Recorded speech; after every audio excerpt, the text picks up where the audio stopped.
بسم اللہ الرحمن الرحیم۔ محترم ناظرین، ہمارے ہاں لوگوں میں سورج اور چاند گرہن کے متعلق بہت سی باتیں رائج ہو چکی ہیں۔ لوگ سورج اور چاند گرہن کے وقت کو اپنے لیے بھاری تصور کرتے ہیں، منفی اثرات کی وجہ سمجھتے ہیں۔ کچھ لوگ کہتے ہیں کہ اس میں باہر نہیں نکلنا چاہیے، فلاں کام نہیں کرنا چاہیے، خصوصاً حاملہ عورتوں کو چلنا پھرنا نہیں چاہیے، کھانا نہیں بنانا چاہیے، چھری کا استعمال نہیں کرنا چاہیے، اور اس کے علاوہ علاقہ وائز طرح طرح کی باتیں اس کے متعلق رائج ہیں۔ تو ہمارے علاقے میں سورج اور چاند گرہن کے متعلق جو باتیں رائج ہیں، ہمیں انہیں تسلیم کرنا چاہیے، یقین کرنا چاہیے یا نہیں، اور کیا واقعی سورج اور چاند گرہن کچھ منفی اثرات رکھتے ہیں یا پھر نہیں۔ تو دیکھیں، سورج گرہن ہو یا چاند گرہن ہو، اس میں کسی بھی قسم کے منفی اثرات نہیں ہوتے ہیں۔ یہ اللہ تعالیٰ کا ایک نظام ہے، اس نے ایک سسٹم جنریٹ کیا ہے کہ جس کے تحت سورج اور چاند کو گرہن لگتا ہے، لیکن اس کا یہ ہرگز مطلب نہیں ہے کہ ان میں کوئی منفی اثرات یا انسانی زندگی کے لیے کچھ نیگیٹو ایفیکٹس موجود ہیں۔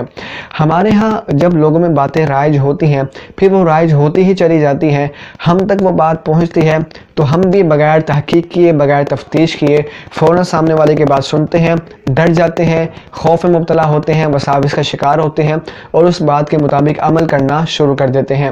ہم سامنے والے سے کیوں یہ سوال نہیں کرتے کہ تم جو بات کر رہے ہو اس کی قرآن و سنت میں کیا دلیل موجود ہے، اسلام میں اس کی کیا حیثیت ہے، تم نے یہ بات کہاں پڑھی ہے، کس سے سنی ہے؟ ہم یہ باتیں نہیں کرتے، یہ سوال نہیں کرتے، فوراً بات سنتے ہیں، ڈر میں مبتلا ہوتے ہیں اور عمل کرنا شروع کر دیتے ہیں۔ لہذا بالکل بے فکر رہنا چاہیے۔ حاملہ عورتیں ہوں یا عام افراد ہوں، اس میں کوئی کام کرنا منع نہیں ہوتا ہے۔ نارمل لائف گزاریے، جو کام پہلے جائز تھے وہ ان وقتوں میں بھی بالکل جائز ہوتے ہیں۔ بخاری شریف کی حدیث نمبر 1041 ہے۔ حضور مکرم علیہ السلام ارشاد فرماتے ہیں، ان الشمس والقمر لا ينكسفان لموت احد من الناس ولكنهما آیتان من آیات اللہ، یعنی سورج اور چاند کو لوگوں میں سے کسی کی موت کی وجہ سے گرہن نہیں لگتا، بلکہ وہ تو اللہ کی نشانیوں میں سے دو نشانیاں ہیں۔ تو جب حضور علیہ السلام نے سورج اور چاند گرہن کو اللہ کی نشانیاں بتایا، اور اگر اس میں کوئی منفی اثرات ہوتے، کوئی اس میں بھاری پن ہوتا، حضور ہمیں ضرور مطلع فرماتے۔ تو جب نبی مکرم نے اس میں کوئی منفی اثرات نہیں بتائے، تو میں اور آپ صرف لوگوں کی باتوں کو بنیاد بنا کر کس طرح ان اوقات کو اپنے لیے منفی تصور کر سکتے ہیں۔ لہذا بالکل بے فکر رہنا چاہیے، اور سامنے والا اگر نہ مانے تو اس سے دلیل طلب کیجئے، اور انشاءاللہ وہ قیامت تک دلیل پیش نہیں کر پائے گا۔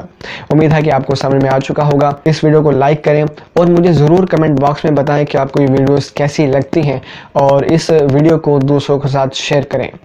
ملاقات کرتے ہیں اگلی کلپ میں۔ وما توفیقی الا باللہ۔